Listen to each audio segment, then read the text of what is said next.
It's May 18th, 1980 in Washington State, at around 8:30 in the morning. And most residents of Washington are going about their normal morning routines. But 2 minutes later, at 8:32, something will happen that will drastically change the lives of these residents forever. Mount St. Helens erupts.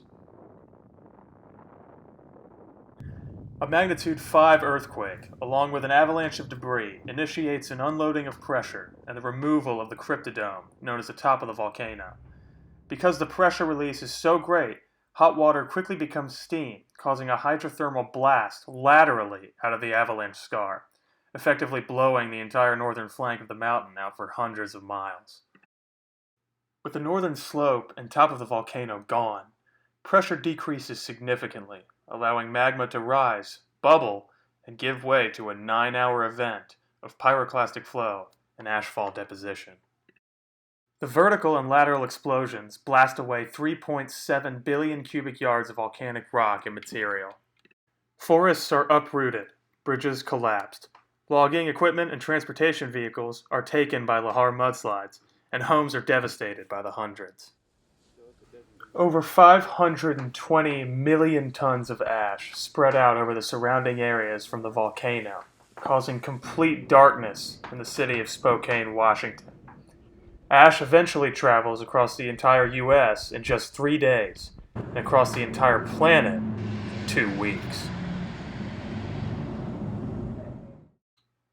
Due to the enormous damages caused by the volcano, the regional impacts of the eruption were significant. In terms of economic and social degradation, agricultural and lumber industries were forced to shut down plants, mills, and farms from the destruction of forest and croplands. Fisheries, predominantly those of salmon that migrate upriver to spawn, were weakened due to the overflow of mud, sediment, and hot water in several rivers and basins in the area. Tourism from the mountain itself and surrounding natural beauties became essentially non-existent. Many were left homeless, and ash clouds caused irritation, breathing problems, and even death in seriously affected areas. 57 people died as a result of the eruption, predominantly from the complications due to the ash. Environmentally, river systems were altered and halted in some cases. For example, the Toutle River Basin was filled with over 3 billion cubic yards of sediment. Hot water from the inside of the volcano burned fish alive, and ecosystems were buried in sediment deposits of ash and mud up to 145 feet deep. The debris avalanche from the subsidence of the north flank of the volcano covered up to 32 square miles of habitat with volcanic rock, ash, and mud. Forests were wiped clean in many areas, resulting in high rates of erosion due to the lack of root integrity.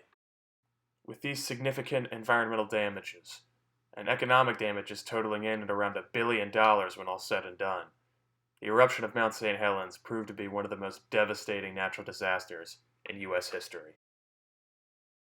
In order to comprehend all of these destructive capabilities of Mount St. Helens in the 1980 eruption, it is important to understand the origin of its destructive capabilities through plate tectonics. Mount St. Helens sits atop a layer of continental crust that is part of the North American plate, on an ocean-continent convergent boundary. Since the volcano sits above a subduction zone, where the Juan de Fuca plate meets the North American plate, its associated magma is very viscous, due in part to the colder geothermal gradient at subduction zones. This creates a phenomenon called freezing point depression, in which high viscosity magma causes dissolved gases to become trapped, building up pressure, which was seen in the huge bulge that formed on the north side of Mount St. Helens.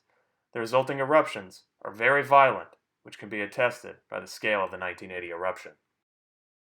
Through all the devastation and raw destructive power of the 1980 eruption, there have been promising signs of recovery and rebirth of the region economically, socially, and environmentally. The Toutle River, once buried in sediment, has now redirected itself to flow another way around sediment deposits. The fertility of volcanic ash and soils has brought much plant and wildlife back to the region. Efforts to save salmon migration routes has also been initiated with a fish collecting facility that takes the fish from one side of a river and past the blocked-off sediment-filled section to the other side so that they might continue to travel to spawning grounds. Much infrastructure has been restored, and sediment retention structures have been built to protect homeowners and businesses from flooding and lahars should another eruption occur. Today, Mount St. Helens is known as one of the most profound examples of geological science worldwide. With its infamous history, the volcano has become legend, in a sense, and it will be continually studied for years to come.